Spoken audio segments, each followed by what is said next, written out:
ఇప్పుడు మన బాబు మోహన్ గారు కొంచెం కూర ఉంటూ ఇయ్యమ్మో, కొంచెం బువ్వు ఉంటే వేయమ్మో అని చాలా కామెడీ. మా అమ్మ నాన్న ఎప్పుడు కూడా పాయా పాయా అనుకుంటారు. ఎప్పుడు కూడా చిన్నప్పటి నుండి వీడియోస్ చూసుకుంటూ నవ్వుకుంటూ ఉన్న వాళ్ళం. ఎంతోమంది నవ్వించుకుంటూ అంటే మనం నవ్వించడం చిన్న విషయం కాదు, ప్రపంచంలో అతిపెద్ద విషయం నవ్వించడం. సో ఎంతమంది నవ్వులకు కారణమై మా రైతన్నలకు కూడా నవ్వులు పంచుతారని బాబు మోహన్ గారిని మాట్లాడవలసిందిగా కోరుకుంటున్నాను సగర్వంగా. గౌరవనీయులు, వేదిక మీద ఆశీనులైన పెద్దలందరికీ, నాకంటే సీనియర్ నటి కవిత గారికి,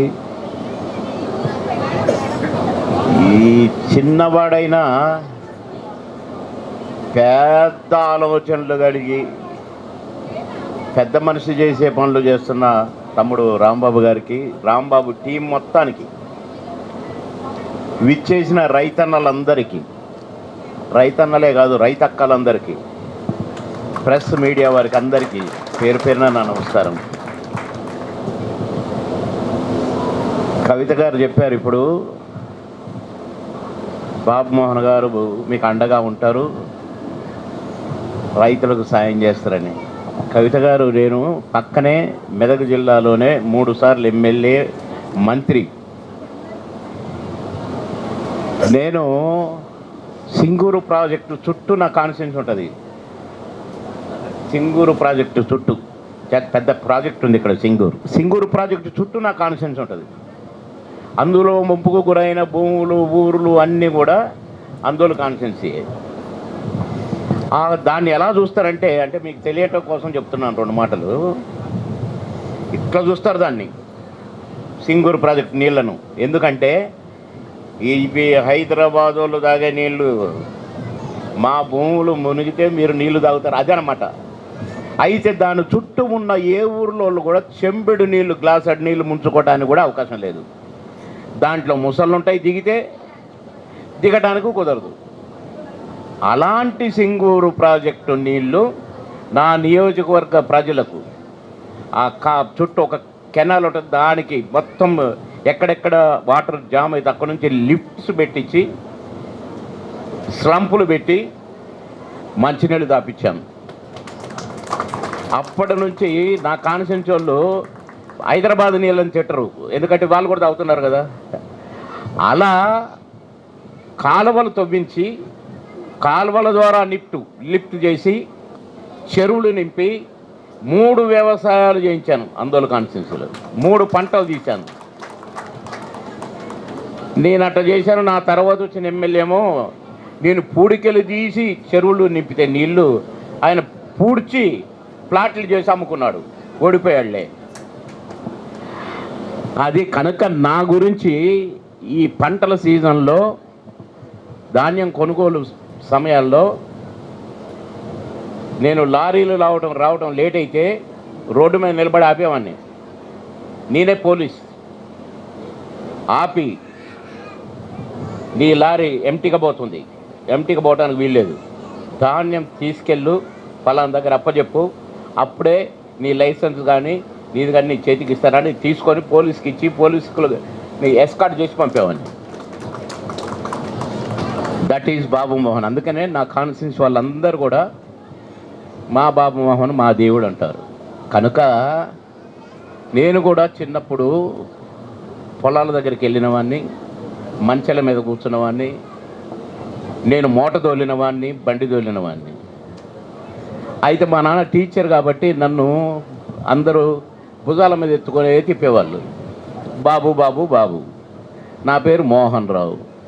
మోహన్ రావు అంటే పలికేటోని కాదు, బాబు అంటే పలికేవాడిని, అందుకని బాబు మోహన్ అయిపోయింది.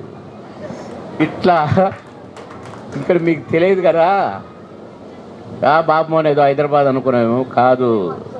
నా భూములు, మా భూములన్నీ కూడా బాగా సెలకలు కానీ భూములు కానీ అన్నీ అందరికి పంచిపెట్టి వచ్చాను హైదరాబాద్. మా నాన్న బాగా కోపడ్డాడు నన్ను, నువ్వెవడ్రా మా తాతల భూములు పంచిపెట్టడానికి అన్నాడు. నాన్న, నేను దున్నాను కదా, నేను హైదరాబాద్ వెళ్ళిపోతున్నా, నా భార్య కూడా ఉద్యోగం కదా, మేము దున్నేది లేదు, పంటలు పండించేది లేదు, తినేది లేదు, దాన్ని దున్నుకుంటాడు బతుకుతాడు కదా నాన్న, అందుకని ఇచ్చిన అన్న.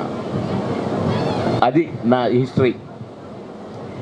కాబట్టి ఈ ఏరువాకకి ఎందుకు వచ్చానంటే, సాయి జ్యోతి ఉంది, చాలా డేంజరస్ గర్ల్. నాకు ఫోన్ చేసి, సార్ మా కార్యక్రమం ఉంది, మా సంస్థ చేస్తుంది, రాంబాబు గారు మేమంతా కలిసి చేస్తున్నాము, మీరు రావాలంటే ఏం ఫంక్షన్ అమ్మా అన్నాను. ఏరువాక. నేను రెండో మాట మాట్లాడాల. జనరల్గా ఎక్కడ ఏంటి, నేను ఇప్పుడు ఏం చేయాలి, ఇవన్నీ అడుగుతా. ఏరువాక అనగానే అమ్మ సాయి జ్యోతి నేను వస్తున్నానరా మీ ఫంక్షన్కి అన్నాను. ఎందుకంటే ఆ ఏరువాకలోని తీపిదనం, ఆ ఏరువాక పదంలో ఉన్న సంతోషం, ఆనందం రైతులకు, రైతు కుటుంబాలకు, లేక రైతు కష్టం తెలిసిన వాళ్ళకి అర్థమైంది ఏరువాక అంటే ఏంటో అని. మేల్కొలుపు ఏరువాక అంటే. ప్రతి సీజన్లో వర్షాకాలం వస్తుందనగానే రైతులు లేస్తాడిగా. నాగలైతే నాగలి, బండి అయితే బండి, మొత్తానికి ఈ నాటకాలు వేసే వాళ్ళేమో రిహార్సల్ అంటారు, పోలీసులు గీలీసులు పరేడ్ అంటారు. అట్లా ఇక ఈ రైతుకు ఏరువాక ఒక డ్రిల్, ఒక ట్రైలర్. ముందు నా అరక సరిగా ఉందా, నా ఎద్దు నాగలి దున్నటం మర్చిపోయిందా అని ఒకసారి ట్రయల్ చూసుకుంటాడు అనమాట. ఓకే, నేను రెడీ వ్యవసాయానికి, అంతేనా? అదే కదా ఏరువాక అంటే. కాబట్టి ఏరువాక అనగానే ఇది మేల్కొల్పు రైతుకి. వచ్చింది రోజు మన సీజన్ అని తయారవుతాడు. ఖచ్చితంగా వెళ్ళాలి ఈ ఫంక్షన్కి అనుకున్నాను. నాకు వేరే ఫంక్షన్లు ఉంటే కూడా ఈ ఫంక్షన్ కోసం జరిపాను. ఇవాళ నాకు 3 ఫంక్షన్లు, కానీ మన టైమింగ్ ప్రకారంగా జరిపేశా. అవతలకి జరిపేసి ఈ ఫంక్షన్కి రావడం జరిగింది. ఎందుకంటే రైతన్నను గౌరవించుకోవడం అంటే అది చాలా గొప్ప విషయం. సినిమా యాక్టర్లను సన్మానించడం, ఇంకేదో ఎవరు మహానుభావులను సన్మానించడం, డబ్బున్న వాళ్ళని కాదు, రైతులే సన్మానించుకోవటం. తమ్ముడు కూడా రైతే కాబట్టి ఈ తమ్ముడికి ఎందుకు వచ్చిందో ఈ కార్యక్రమం పెట్టాలని, ఏరువాక అనేది పెట్టాలి, రైతులను మేల్కొల్పాలి, రైతులకు కొత్త వ్యవసాయం ఇలా ఉంటుంది, మనం పాత వ్యవసాయం కాదు, పంట మార్పిళ్ళు కూడా చేసుకోవాలని ఇట్లా సైంటిస్టులతోటి. ఇందాక డాక్టర్ ఆర్ఎస్ఎస్ గారు చెప్తున్న తమ్ముడు, నేను ఇట్లా రీసెర్చ్ చేశాను. ఇవన్నీ అవగాహన కూడా అవసరమే రైతుకి ఇప్పుడు. ఎందుకంటే వ్యవసాయం కూడా ఒక వ్యాపారం అయిపోయింది. ఎంత పండించా, ఎంత కమ్ముకున్నా, ఎంత లాభం వచ్చింది, ఎంత నష్టం వచ్చింది లెక్క చూసుకునే రోజులు వచ్చినాయి. ఇంతకుముందు అట్లా కాదు. పంట రాగానే గుమ్ములలోనో వీటిలలోనో పాత్రలలోనో పెట్టేది, అది తీసేది, వాడేది, అంతే తప్ప ఇప్పుడు అట్లా కాదు. పండించిన పంటని అక్కడే పొయ్యాలా, అక్కడే అమ్మాలా, అక్కడే లాభమో నష్టమో తేల్చుకోవాలి. నష్టం వచ్చినోడు తట్టుకుంటాడు, లేకుంటే గుండె టమ్మంటది, కళ్ళు మూస్తారు. దీన్ని రాజకీయ నాయకులు వాడుకుంటారు. మరి నువ్వేం చేసావు నాయన, నువ్వేం చేసావు చెప్పు అని అడగాల్సి వస్తుంది. కనుక ఇక్కడ నేను నా ప్రత్యర్థి పేరే, నేను 5 సార్లు ఆయన మీద పోటీ చేశాను, దామోదర్ మీద. అతని పేరు నా నోటి నుంచి రాలే. ఈ ప్రత్యర్థులు తిట్టడం కాదు, సమాజాన్ని తిట్టాలి. ఎవడైతే పందొంగ ఉంటాడో నాయకుడు వాణ్ణి తిట్టాలి, అది ఆ పార్టీని తిట్టాలి. అట్లా నేను రాజకీయం చేశాను. 26 సంవత్సరాలు రాజకీయం ఆ రకంగా చేశాను.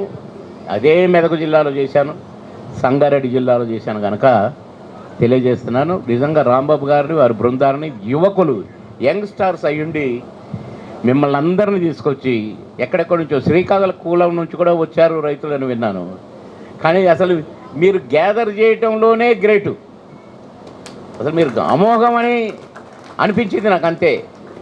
కనుక మంచి కార్యక్రమం అక్కడి నుంచి తీసుకురావడం, ఒక దగ్గర ఉంచడం, మీరు భోజనాలు సదుపాయాలు ఏర్పాటు చేయడం, మళ్ళీ ఇప్పుడు ఫంక్షన్ అయిపోగానే భోజనాలు మళ్ళీ జాగ్రత్తగా పంపటం, ఇది వీళ్ళు పిక్నిక్ వచ్చినట్టు లెక్క ఈ ఏరువాక టైంకి. కనుక ఈ పిక్నిక్ని ఏర్పాటు చేసిన ఈ సంస్థను, రాంబాబు గారిని, సాయి జ్యోతి గారిని, వారందరినీ కూడా నేను అభినందిస్తూ, నన్ను ఇన్వైట్ చేసినందుకు, రైతన్నలను సత్కరిస్తున్నందుకు, ఈ కార్యక్రమానికి ఏరువాక అని పేరు పెట్టినందుకు మిమ్మల్ని అందరినీ అభినందిస్తూ మీ అందరికీ అభినందనలు తెలియజేస్తున్నాను. మీ అందరికీ నా నమస్కారం. అందరికీ కంగ్రాట్స్. నమస్కారం.